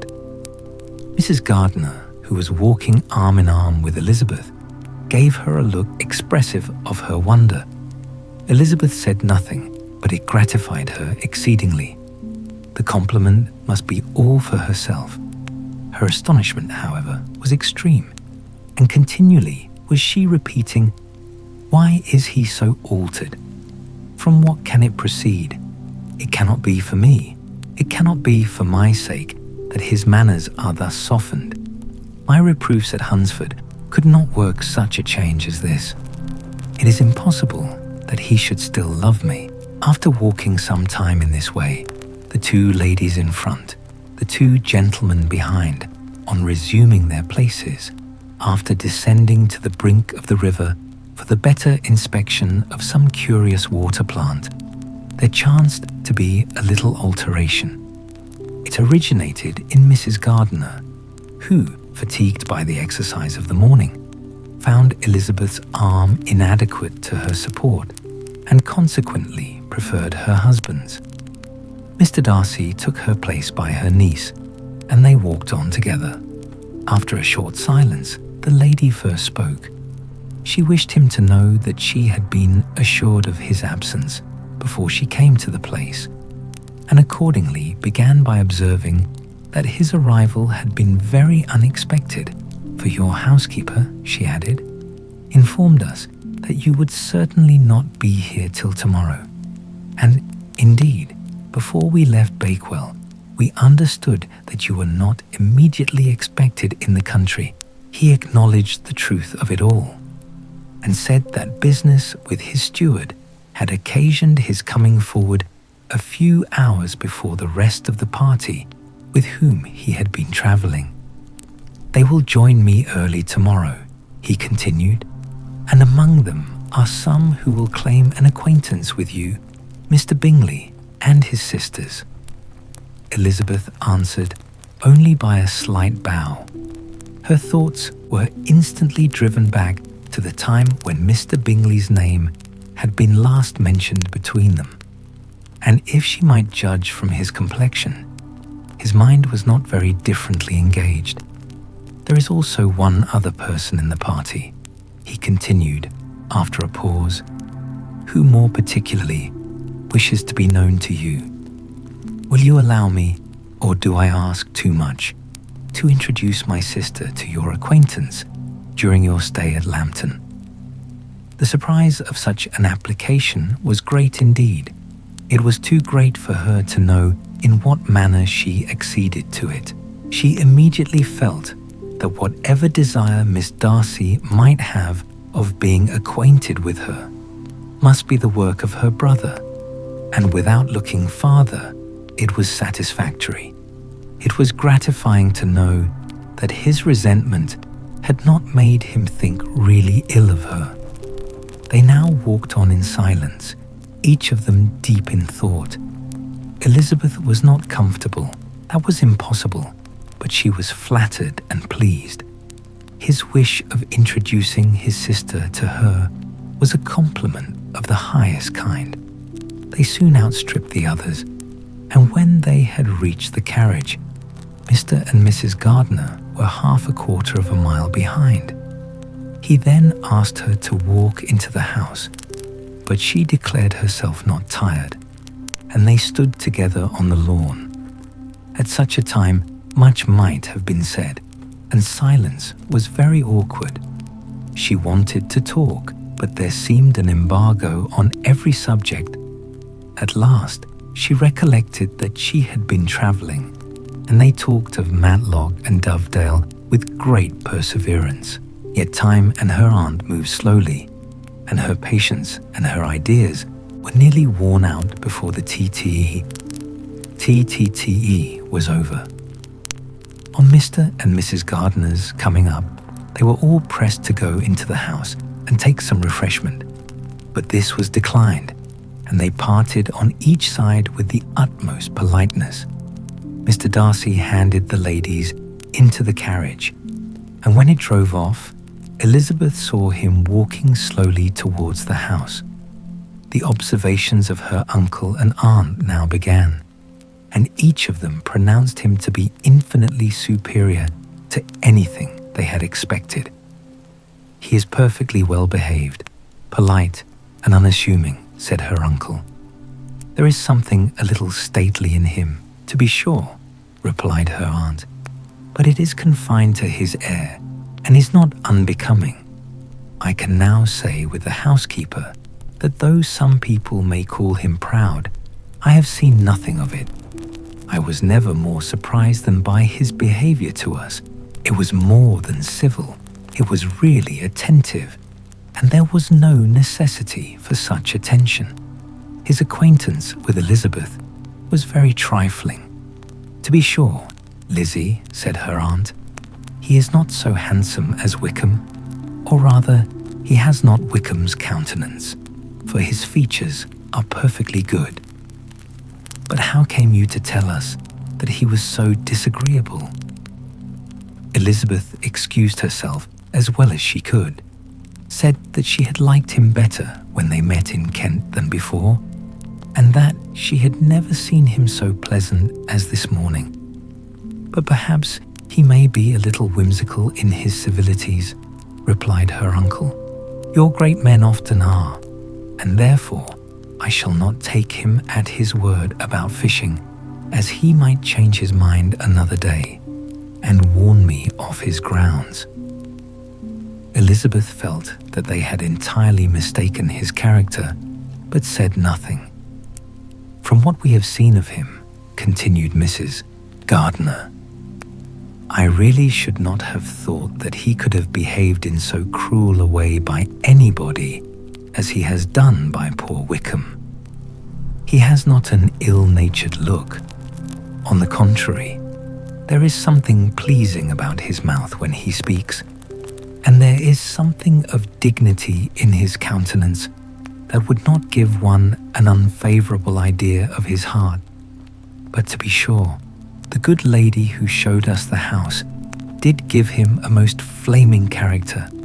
I could hardly help laughing aloud sometimes. But he is a liberal master, I suppose, and that, in the eye of a servant, comprehends every virtue." Elizabeth here felt herself called on to say something in vindication of his behaviour to Wickham, and therefore gave them to understand, in as guarded a manner as she could, that by what she had heard from his relations in Kent, his actions were capable of a very different construction, and that his character was by no means so faulty, nor Wickham's so amiable, as they had been considered in Hertfordshire. In confirmation of this, she related the particulars of all the pecuniary transactions in which they had been connected, without actually naming her authority, but stating it to be such as might be relied on. Mrs. Gardiner was surprised and concerned, but as they were now approaching the scene of her former pleasures, every idea gave way to the charm of recollection, and she was too much engaged in pointing out to her husband all the interesting spots in its environs to think of anything else. Fatigued as she had been by the morning's walk, they had no sooner dined than she set off again in quest of her former acquaintance, and the evening was spent in the satisfactions of an intercourse renewed after many years' discontinuance. The occurrences of the day were too full of interest to leave Elizabeth much attention for any of these new friends, and she could do nothing but think, and think with wonder, of Mr. Darcy's civility, and above all, of his wishing her to be acquainted with his sister. Chapter 44. Elizabeth had settled it that Mr. Darcy would bring his sister to visit her the very day after her reaching Pemberley, and was, consequently, resolved not to be out of sight of the inn the whole of that morning. But her conclusion was false, for on the very morning after their own arrival at Lambton, these visitors came. They had been walking about the place with some of their new friends, and were just returned to the inn to dress themselves for dining with the same family, when the sound of a carriage drew them to a window, and they saw a gentleman and lady in a curricle driving up the street. Elizabeth, immediately recognizing the livery, guessed what it meant, and imparted no small degree of surprise to her relations by acquainting them with the honor which she expected. Her uncle and aunt were all amazement, and the embarrassment of her manner as she spoke, joined to the circumstance itself, and many of the circumstances of the preceding day, opened to them a new idea on the business. Nothing had ever suggested it before, but they now felt that there was no other way of accounting for such attentions from such a quarter than by supposing a partiality for their niece. While these newly born notions were passing in their heads, the perturbation of Elizabeth's feelings was every moment increasing. She was quite amazed at her own discomposure, but amongst other causes of disquiet, she dreaded lest the partiality of the brother should have said too much in her favor, and more than commonly anxious to please, she naturally suspected that every power of pleasing would fail her. She retreated from the window, fearful of being seen, and as she walked up and down the room, endeavoring to compose herself, saw such looks of inquiring surprise in her uncle and aunt as made everything worse. Miss Darcy and her brother appeared, and this formidable introduction took place. With astonishment did Elizabeth see that her new acquaintance was at least as much embarrassed as herself. Since her being at Lambton, she had heard that Miss Darcy was exceedingly proud, but the observation of a very few minutes convinced her that she was only exceedingly shy. She found it difficult to obtain even a word from her beyond a monosyllable. Miss Darcy was tall and on a larger scale than Elizabeth, and though little more than 16, her figure was formed and her appearance womanly and graceful. She was less handsome than her brother, but there was sense and good humor in her face, and her manners were perfectly unassuming and gentle. Elizabeth, who had expected to find in her as acute and unembarrassed an observer as ever Mr. Darcy had been, was much relieved by discerning such different feelings. They had not been long together before Darcy told her that Bingley was also coming to wait on her, and she had barely time to express her satisfaction and prepare for such a visitor when Bingley's quick step was heard on the stairs, and in a moment he entered the room. All Elizabeth's anger against him had been long done away, but had she still felt any, it could hardly have stood its ground against the unaffected cordiality with which he expressed himself on seeing her again. He inquired in a friendly, though general way, after her family, and looked and spoke with the same good-humoured ease that he had ever done. To Mr. and Mrs. Gardiner, he was scarcely a less interesting personage than to herself. They had long wished to see him. The whole party before them, indeed, excited a lively attention. The suspicions which had just arisen of Mr. Darcy and their niece directed their observation towards each with an earnest, though guarded, inquiry, and they soon drew from those inquiries the full conviction that one of them at least knew what it was to love. Of the lady's sensations they remained a little in doubt, but that the gentleman was overflowing with admiration was evident enough. Elizabeth, on her side, had much to do. She wanted to ascertain the feelings of each of her visitors. She wanted to compose her own, and to make herself agreeable to all. And in the latter object, where she feared most to fail, she was most sure of success, for those to whom she endeavoured to give pleasure were prepossessed in her favour. Bingley was ready, Georgiana was eager, and Darcy determined to be pleased. In seeing Bingley, her thoughts naturally flew to her sister, and oh, how ardently did she long to know whether any of his were directed in a like manner. Sometimes she could fancy that he talked less than on former occasions, and once or twice pleased herself with the notion that, as he looked at her, he was trying to trace a resemblance. But though this might be imaginary, she could not be deceived as to his behaviour to Miss Darcy, who had been set up as a rival to Jane. No look appeared on either side that spoke particular regard. Nothing occurred between them that could justify the hopes of his sister. On this point, she was soon satisfied, and 2 or 3 little circumstances occurred ere they parted, which, in her anxious interpretation, denoted a recollection of Jane, not untinctured by tenderness, and a wish of saying more that might lead to the mention of her. Had he dared, he observed to her, at a moment when the others were talking together, and in a tone which had something of real regret, that it was a very long time since he had had the pleasure of seeing her, and before she could reply, he added, "It is above 8 months. We have not met since the 26th of November, when we were all dancing together at Netherfield."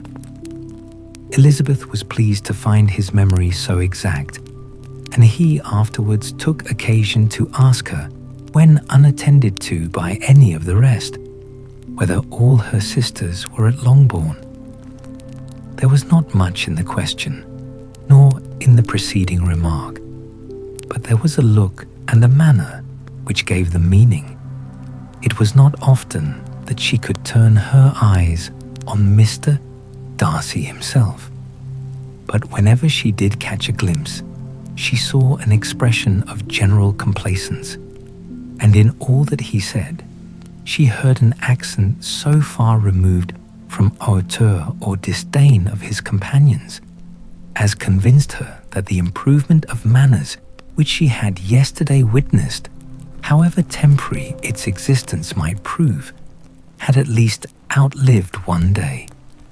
When she saw him thus seeking the acquaintance and courting the good opinion of people with whom any intercourse a few months ago would have been a disgrace, when she saw him thus civil, not only to herself, but to the very relations whom he had openly disdained, and recollected their last lively scene in Hunsford Parsonage, the difference, the change was so great and struck so forcibly on her mind that she could hardly restrain her astonishment from being visible. Never, even in the company of his dear friends at Netherfield, or his dignified relations at Rosings, had she seen him so desirous to please, so free from self-consequence or unbending reserve, as now when no importance could result from the success of his endeavours, and when even the acquaintance of those to whom his attentions were addressed would draw down the ridicule and censure of the ladies both of Netherfield and Rosings. Their visitors stayed with them above half an hour, and when they arose to depart, Mr. Darcy called on his sister to join him in expressing their wish of seeing Mr. and Mrs. Gardiner and Miss Bennet to dinner at Pemberley before they left the country. Miss Darcy, though with a diffidence which marked her little in the habit of giving invitations, readily obeyed. Mrs. Gardiner looked at her niece, desirous of knowing how she, whom the invitation most concerned, felt disposed as to its acceptance. But Elizabeth had turned away her head, presuming, however, that this studied avoidance spoke rather a momentary embarrassment than any dislike of the proposal, and seeing in her husband, who was fond of society, a perfect willingness to accept it, she ventured to engage for her attendance, and the day after the next was fixed on. Bingley expressed great pleasure in the certainty of seeing Elizabeth again, having still a great deal to say to her, and many inquiries to make after all their Hertfordshire friends. Elizabeth, construing all this into a wish of hearing her speak of her sister, was pleased, and on this account, as well as some others, found herself, when their visitors left them, capable of considering the last half hour with some satisfaction, though while it was passing, the enjoyment of it had been little. Eager to be alone, and fearful of inquiries or hints from her uncle and aunt, she stayed with them only long enough to hear their favourable opinion of Bingley, and then hurried away to dress, but she had no reason to fear Mr. and Mrs. Gardiner's curiosity. It was not their wish to force her communication. It was evident that she was much better acquainted with Mr. Darcy than they had before any idea of. It was evident that he was very much in love with her. They saw much to interest, but nothing to justify inquiry. Of Mr. Darcy it was now a matter of anxiety to think well, and as far as their acquaintance reached, there was no fault to find.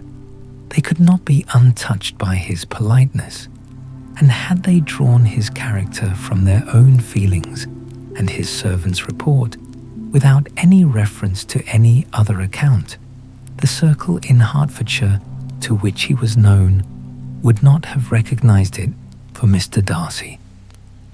There was now an interest, however, in believing the housekeeper, and they soon became sensible that the authority of a servant who had known him since he was 4 years old, and whose own manners indicated respectability, was not to be hastily rejected.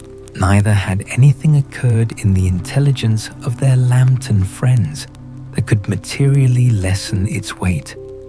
They had nothing to accuse him of, but pride. Pride he probably had, and if not, it would certainly be imputed by the inhabitants of a small market town where the family did not visit. It was acknowledged, however, that he was a liberal man and did much good among the poor. With respect to Wickham, the travellers soon found that he was not held there in much estimation. For though the chief of his concerns with the son of his patron were imperfectly understood, it was yet a well-known fact that on his quitting Derbyshire, he had left many debts behind him, which Mr. Darcy afterwards discharged. As for Elizabeth, her thoughts were at Pemberley this evening more than the last, and the evening, though as it passed it seemed long, was not long enough to determine her feelings towards one in that mansion, and she lay awake 2 whole hours endeavouring to make them out. She certainly did not hate him. No, hatred had vanished long ago, and she had almost as long been ashamed of ever feeling a dislike against him that could be so called. The respect created by the conviction of his valuable qualities, though at first unwillingly admitted, had for some time ceased to be repugnant to her feelings, and it was now heightened into somewhat of a friendlier nature by the testimony so highly in his favour and bringing forward his disposition in so amiable a light which yesterday had produced. But above all, above respect and esteem, there was a motive within her of goodwill which could not be overlooked. It was gratitude. Gratitude not merely for having once loved her, but for loving her still well enough to forgive all the petulance and acrimony of her manner in rejecting him, and all the unjust accusations accompanying her rejection. He who, she had been persuaded, would avoid her as his greatest enemy, seemed, on this accidental meeting, most eager to preserve the acquaintance, and without any indelicate display of regard or any peculiarity of manner where their two selves only were concerned, was soliciting the good opinion of her friends and bent on making her known to his sister.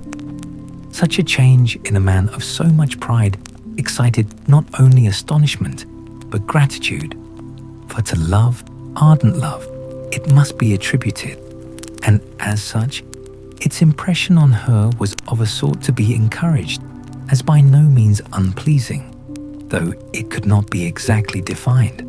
She respected, she esteemed, she was grateful to him.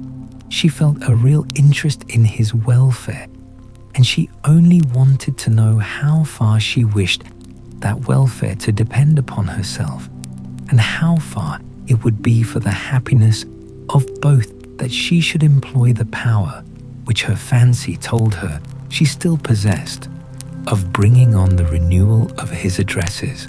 It had been settled in the evening between the aunt and niece that such a striking civility as Miss Darcy's, in coming to them on the very day of her arrival at Pemberley, for she had reached it only to a late breakfast, ought to be imitated, though it could not be equalled, by some exertion of politeness on their side, and consequently that it would be highly expedient to wait on her at Pemberley the following morning. They were, therefore, to go. Elizabeth was pleased, though when she asked herself the reason, she had very little to say in reply. Mr. Gardiner left them soon after breakfast. The fishing scheme had been renewed the day before, and a positive engagement made of his meeting some of the gentlemen at Pemberley by noon. Chapter 45. Convinced as Elizabeth now was that Miss Bingley's dislike of her had originated in jealousy, she could not help feeling how very unwelcome her appearance at Pemberley must be to her, and was curious to know with how much civility on that lady's side the acquaintance would now be renewed. On reaching the house, they were shown through the hall into the saloon, whose northern aspect rendered it delightful for summer. Its windows, opening to the ground, admitted a most refreshing view of the high woody hills behind the house, and of the beautiful oaks and Spanish chestnuts which were scattered over the intermediate lawn. In this room, they were received by Miss Darcy, who was sitting there with Mrs. Hurst and Miss Bingley, and the lady with whom she lived in London. Georgiana's reception of them was very civil, but attended with all that embarrassment which, though proceeding from shyness and the fear of doing wrong, would easily give to those who felt themselves inferior the belief of her being proud and reserved. Mrs. Gardiner and her niece, however, did her justice and pitied her. By Mrs. Hurst and Miss Bingley, they were noticed only by a courtesy, and on their being seated, a pause, awkward as such pauses must always be, succeeded for a few moments. It was first broken by Mrs. Annesley, a genteel, agreeable-looking woman whose endeavour to introduce some kind of discourse proved her to be more truly well-bred than either of the others. And between her and Mrs. Gardiner, with occasional help from Elizabeth, the conversation was carried on. Miss Darcy looked as if she wished for courage enough to join in it, and sometimes did venture a short sentence when there was least danger of its being heard. Elizabeth soon saw that she was herself closely watched by Miss Bingley, and that she could not speak a word, especially to Miss Darcy, without calling her attention. This observation would not have prevented her from trying to talk to the latter, had they not been seated at an inconvenient distance. But she was not sorry to be spared the necessity of saying much. Her own thoughts were employing her. She expected every moment that some of the gentlemen would enter the room. She wished, she feared, that the master of the house might be amongst them, and whether she wished or feared it most, she could scarcely determine. After sitting in this manner a quarter of an hour without hearing Miss Bingley's voice, Elizabeth was roused by receiving from her a cold inquiry after the health of her family. She answered with equal indifference and brevity, and the other said no more. The next variation which their visit afforded was produced by the entrance of servants with cold meat, cake, and a variety of all the finest fruits in season. But this did not take place till after many a significant look and smile from Mrs. Annesley to Miss Darcy had been given, to remind her of her post. There was now employment for the whole party, for though they could not all talk, they could all eat, and the beautiful pyramids of grapes, nectarines, and peaches soon collected them round the table. While thus engaged, Elizabeth had a fair opportunity of deciding whether she most feared or wished for the appearance of Mr. Darcy by the feelings which prevailed on his entering the room. And then, though but a moment before she had believed her wishes to predominate, she began to regret that he came. He had been some time with Mr. Gardiner, who, with 2 or 3 other gentlemen from the house, was engaged by the river, and had left him only on learning that the ladies of the family intended a visit to Georgiana that morning. No sooner did he appear than Elizabeth wisely resolved to be perfectly easy and unembarrassed, a resolution the more necessary to be made, but perhaps not the more easily kept, because she saw that the suspicions of the whole party were awakened against them, and that there was scarcely an eye which did not watch his behaviour when he first came into the room. In no countenance was attentive curiosity so strongly marked as in Miss Bingley's, in spite of the smiles which overspread her face whenever she spoke to one of its objects, for jealousy had not yet made her desperate, and her attentions to Mr. Darcy were by no means over. Miss Darcy, on her brother's entrance, exerted herself much more to talk, and Elizabeth saw that he was anxious for his sister and herself to get acquainted, and forwarded as much as possible every attempt at conversation on either side. Miss Bingley saw all this likewise, and, in the imprudence of anger, took the first opportunity of saying with sneering civility, "Pray, Miss Eliza, are not the Shire militia removed from Meryton? They must be a great loss to your family." In Darcy's presence, she dared not mention Wickham's name, but Elizabeth instantly comprehended that he was uppermost in her thoughts, and the various recollections connected with him gave her a moment's distress but exerting herself vigorously to repel the ill-natured attack, she presently answered the question in a tolerably disengaged tone.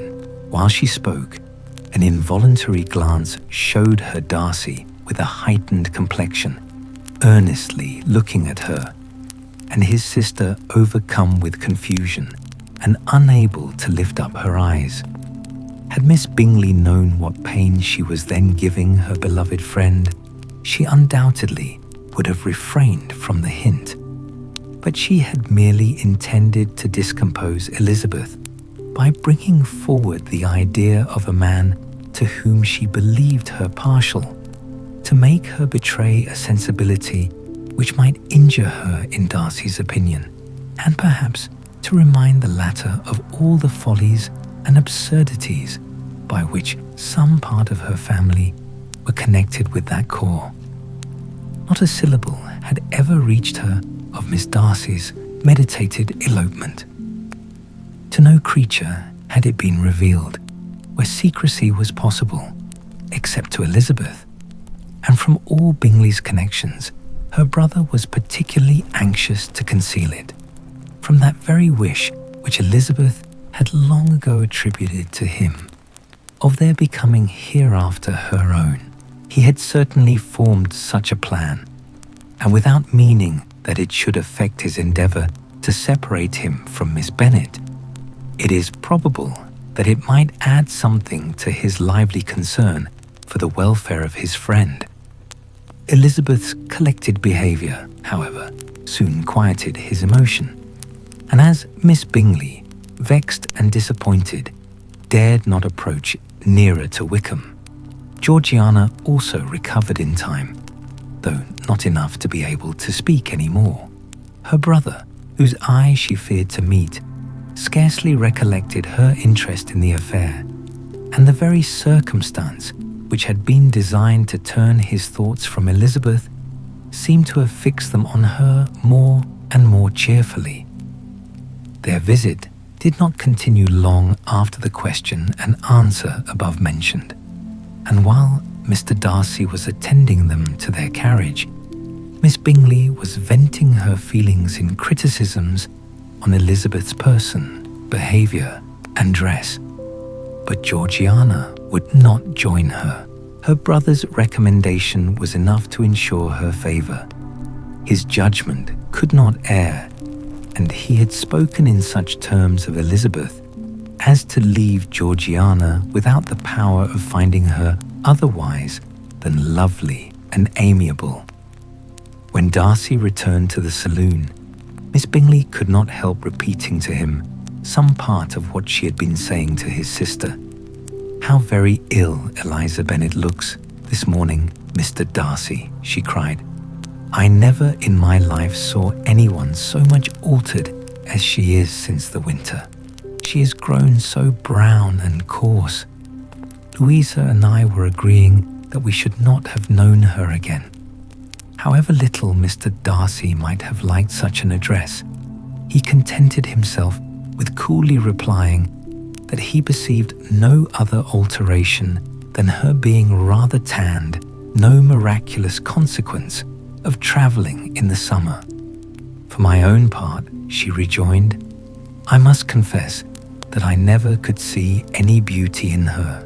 Her face is too thin, her complexion has no brilliancy, and her features are not at all handsome. Her nose wants character. There is nothing marked in its lines. Her teeth are tolerable, but not out of the common way. And as for her eyes, which have sometimes been called so fine, I never could perceive anything extraordinary in them. They have a sharp, shrewish look, which I do not like at all. And in her air altogether, there is a self-sufficiency without fashion, which is intolerable." Persuaded as Miss Bingley was that Darcy admired Elizabeth, this was not the best method of recommending herself. But angry people are not always wise, and in seeing him at last look somewhat nettled, she had all the success she expected. He was resolutely silent, however, and from a determination of making him speak, she continued, "I remember, when we first knew her in Hertfordshire, how amazed we all were to find that she was a reputed beauty. And I particularly recollect your saying one night, after they had been dining at Netherfield, 'She a beauty.' I should as soon call her mother a wit. But afterwards she seemed to improve on you, and I believe you thought her rather pretty at one time."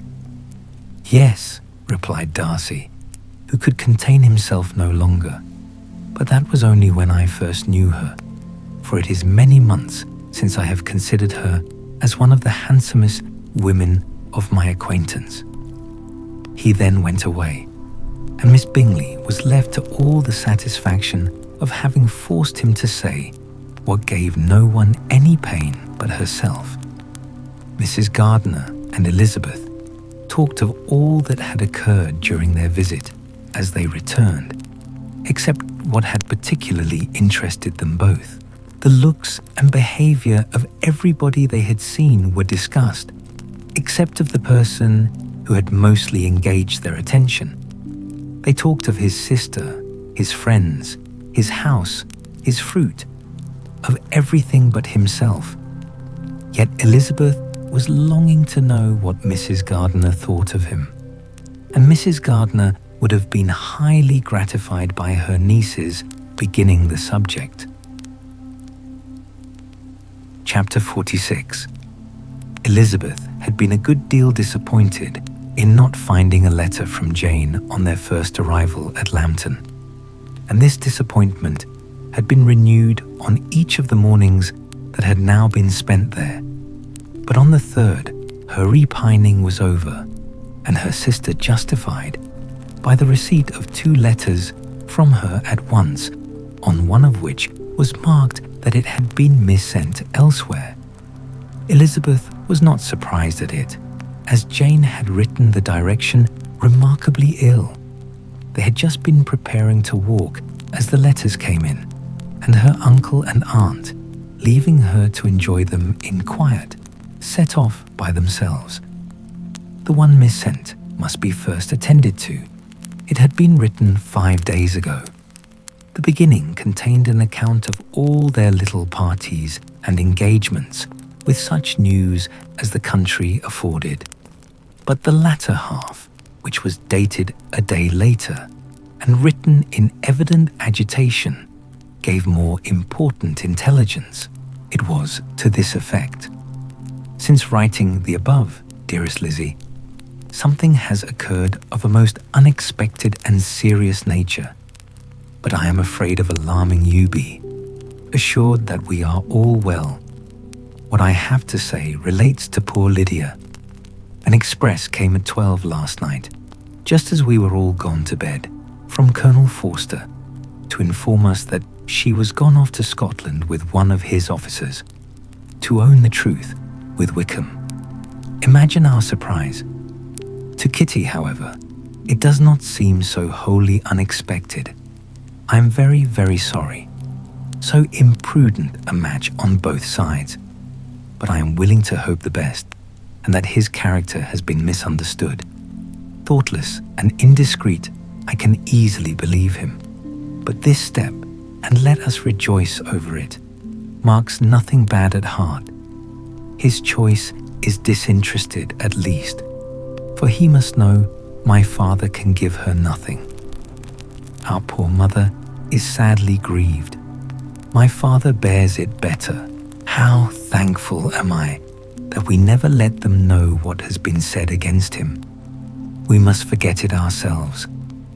They were off Saturday night about 12, as is conjectured, but were not missed till yesterday morning at 8. The express was sent off directly.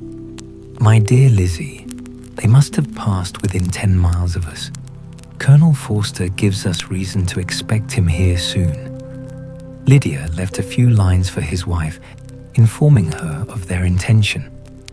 I must conclude, for I cannot be long from my poor mother. I'm afraid you will not be able to make it out, but I hardly know what I have written. Without allowing herself time for consideration and scarcely knowing what she felt, Elizabeth, on finishing this letter, instantly seized the other and, opening it with the utmost impatience, read as follows. It had been written a day later than the conclusion of the first. By this time, my dearest sister, you have received my hurried letter. I wish this may be more intelligible, but though not confined for time, my head is so bewildered that I cannot answer for being coherent.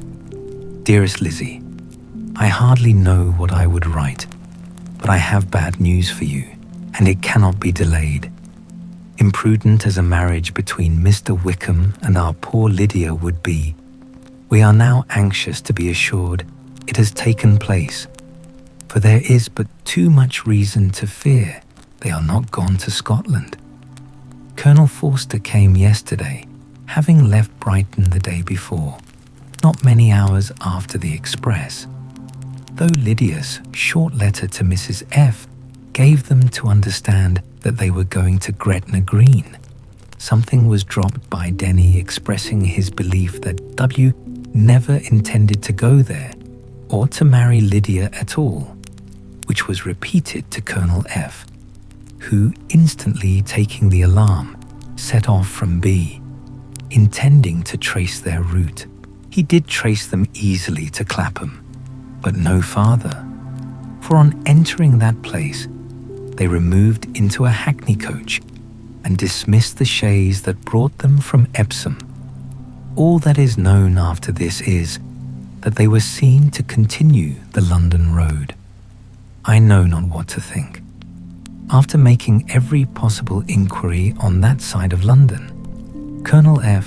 came on into Hertfordshire, anxiously renewing them at all the turnpikes and at the inns in Barnet and Hatfield, but without any success. No such people had been seen to pass through. With the kindest concern, he came on to Longbourn and broke his apprehensions to us in a manner most creditable to his heart. I am sincerely grieved for him and Mrs. F., but no one can throw any blame on them. Our distress, my dear Lizzie, is very great. My father and mother believe the worst, but I cannot think so ill of him. Many circumstances might make it more eligible for them to be married privately in town than to pursue their first plan. And even if he could form such a design against a young woman of Lydia's connections, which is not likely, can I suppose her so lost to everything? Impossible. I grieve to find, however, that Colonel F. is not disposed to depend upon their marriage. He shook his head when I expressed my hopes, and said he feared W. was not a man to be trusted. My poor mother is really ill, and keeps her room. Could she exert herself, it would be better. But this is not to be expected. And as to my father, I never in my life saw him so affected. Poor Kitty has anger for having concealed their attachment. But as it was a matter of confidence, one cannot wonder. I am truly glad, dearest Lizzie, that you have been spared something of these distressing scenes. But now, as the first shock is over, shall I own that I long for your return? I am not so selfish, however, as to press for it, if inconvenient. Adieu. I take up my pen again to do what I have just told you I would not. But circumstances are such that I cannot help earnestly begging you all to come here as soon as possible. I know my dear uncle and aunt so well that I am not afraid of requesting it, though I have still something more to ask of the former. My father is going to London with Colonel Forster instantly to try to discover her. What he means to do, I am sure I know not, but his excessive distress will not allow him to pursue any measure in the best and safest way, and Colonel Forster is obliged to be at Brighton again tomorrow evening. In such an exigence, my uncle's advice and assistance would be everything in the world. he will immediately comprehend what I must feel, and I rely upon his goodness." "Oh, where is my uncle?" cried Elizabeth, darting from her seat as she finished the letter, in eagerness to follow him without losing a moment of the time so precious. But as she reached the door, it was opened by a servant, and Mr. Darcy appeared. Her pale face and impetuous manner made him start, and before he could recover himself enough to speak, she, in whose mind every idea was superseded by Lydia's situation, hastily exclaimed, "I beg your pardon, but I must leave you. I must find Mr. Gardiner this moment on business that cannot be delayed. I have not an instant to lose." "Good God, what is the matter?" cried he, with more feeling than politeness. Then, recollecting himself, "I will not detain you a minute, but let me, or let the servant, go after Mr. and Mrs. Gardiner. You are not well enough. You cannot go yourself." Elizabeth hesitated, but her knees trembled under her, and she felt how little would be gained by her attempting to pursue them. Calling back the servant, therefore, she commissioned him, though in so breathless an accent as made her almost unintelligible, to fetch his master and mistress home instantly. On his quitting the room, she sat down, unable to support herself, and looking so miserably ill that it was impossible for Darcy to leave her, or to refrain from saying, in a tone of gentleness and commiseration, "Let me call your maid. Is there nothing you could take to give you present relief?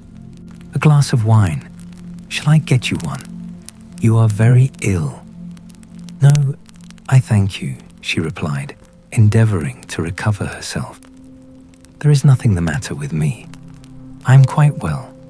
I am only distressed by some dreadful news which I have just received from Longbourn." She burst into tears as she alluded to it, and for a few minutes could not speak another word.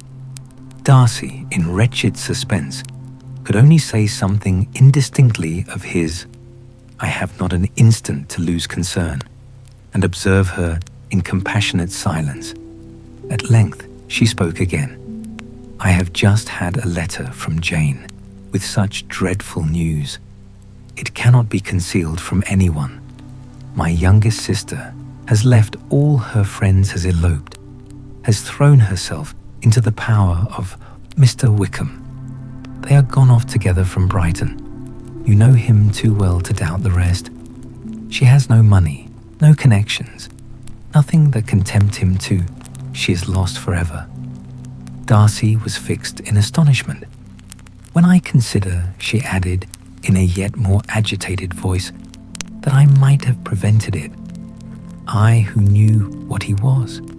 Had I but explained some part of it, only some part of what I learnt, to my own family, had his character been known, this could not have happened. But it is all too late now. I am grieved indeed," cried Darcy, grieved, shocked. "But is it certain, absolutely certain?" "Oh yes. They left Brighton together on Sunday night and were traced almost to London, but not beyond. They are certainly not gone to Scotland. And what has been done, what has been attempted to recover her? My father has gone to London, and Jane has written to beg my uncle's immediate assistance, and we shall be off, I hope, in half an hour. But nothing can be done. I know very well that nothing can be done. How is such a man to be worked on? How are they even to be discovered? I have not the smallest hope. It is every way horrible." Darcy shook his head in silent acquiescence.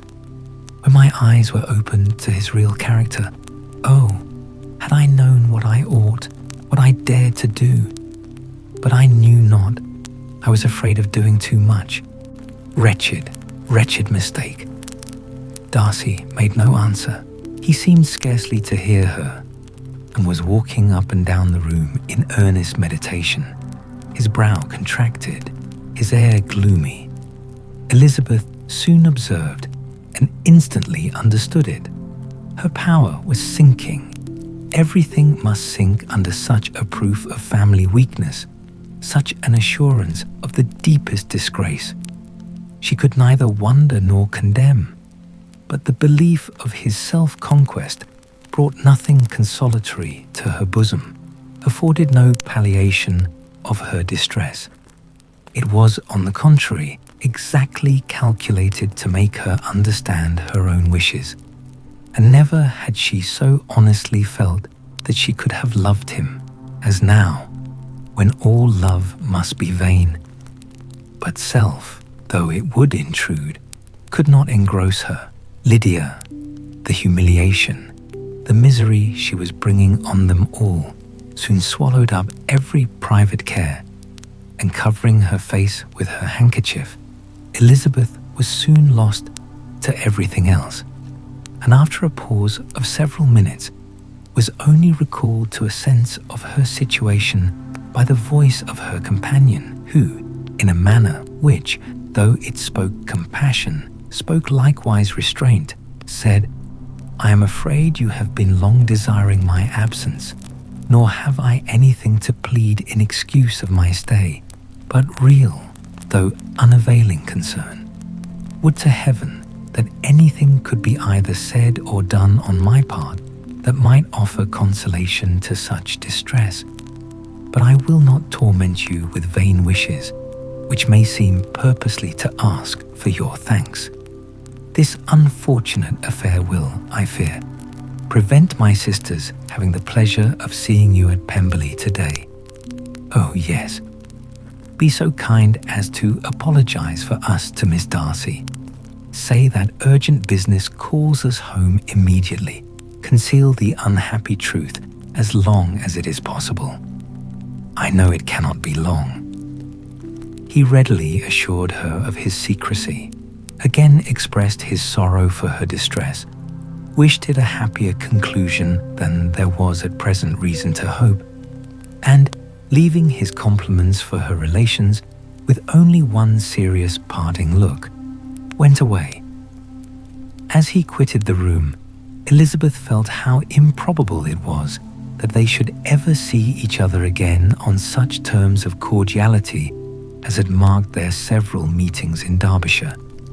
And as she threw a retrospective glance over the whole of their acquaintance, so full of contradictions and varieties, sighed at the perverseness of those feelings, which would now have promoted its continuance, and would formerly have rejoiced in its termination. If gratitude and esteem are good foundations of affection, Elizabeth's change of sentiment will be neither improbable nor faulty. But if otherwise, if the regard springing from such sources is unreasonable or unnatural, in comparison of what is so often described as arising on a first interview with its object, and even before two words have been exchanged, nothing can be said in her defense, except that she had given somewhat of a trial to the latter method in her partiality for Wickham, and that its ill success might perhaps authorize her to seek the other, less interesting mode of attachment. Be that as it may, she saw him go with regret, and in this early example of what Lydia's infamy must produce, found additional anguish as she reflected on that wretched business. Never since reading Jane's second letter had she entertained a hope of Wickham's meaning to marry her. No one but Jane, she thought, could flatter herself with such an expectation.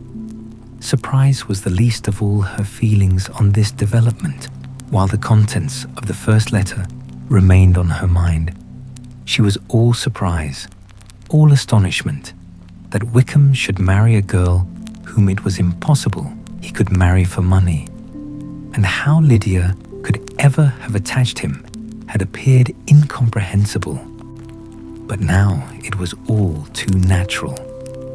For such an attachment as this, she might have sufficient charms, and though she did not suppose Lydia to be deliberately engaging in an elopement without the intention of marriage, she had no difficulty in believing that neither her virtue nor her understanding would preserve her from falling an easy prey.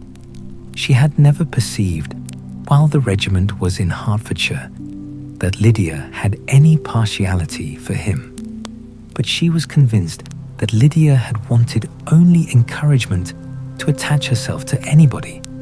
Sometimes one officer, sometimes another, had been her favourite, as their attentions raised them in her opinion. Her affections had been continually fluctuating, but never without an object, the mischief of neglect and mistaken indulgence towards such a girl. How acutely did she now feel it? She was wild to be at home, to hear, to see, to be upon the spot, to share with Jane in the cares that must now fall wholly upon her. In a family so deranged, a father absent, a mother incapable of exertion and requiring constant attendance, and though almost persuaded that nothing could be done for Lydia, her uncle's interference seemed of the utmost importance. Until he entered the room, the misery of her impatience was severe. Mr. and Mrs. Gardiner had hurried back in alarm, supposing, by the servant's account, that their niece was taken suddenly ill. But satisfying them instantly on that head, she eagerly communicated the cause of their summons, reading the 2 letters aloud, and dwelling on the postscript of the last with trembling energy. Though Lydia had never been a favourite with them, Mr. and Mrs. Gardiner could not but be deeply affected.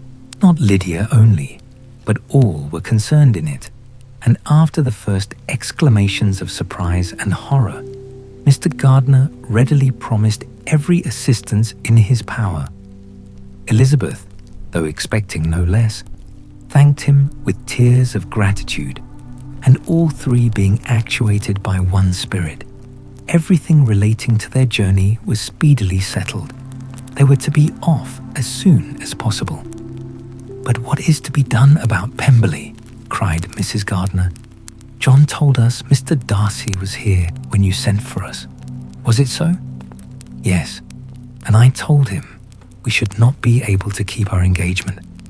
That is all settled." "What is all settled?" repeated the other as she ran into her room to prepare. "And are they upon such terms as for her to disclose the real truth? Oh, that I knew how it was, but wishes were vain, or at best could serve only to amuse her in the hurry and confusion of the following hour. Had Elizabeth been at leisure to be idle, she would have remained certain that all employment was impossible to one so wretched as herself. But she had her share of business as well as her aunt, and amongst the rest, there were notes to be written to all their friends at Lambton with false excuses for their sudden departure.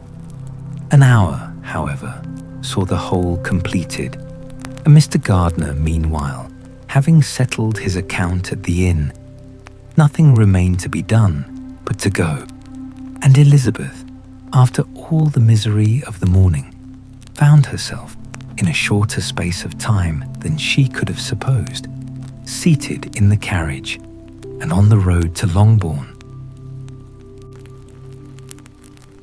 This part closes in a fragile balance of anguish and hope. Lydia's marriage, hastily arranged and shadowed by scandal, returns her to the family, but not without leaving behind wounds of shame, confusion, and grief. Elizabeth's heart is pulled in many directions at once: relief for her sister's rescue, sorrow for what has been lost, and a quiet longing she can no longer deny. Yet the next part brings a turning of the tide. Unexpected letters, unexpected visitors, and unexpected tenderness will begin to reshape everything she thought she understood about Wickham, about Bingley, and most of all, about Mr. Darcy. Thank you for listening. If you would like to walk beside Elizabeth as these revelations begin to unfold, I warmly invite you to continue on to the next part.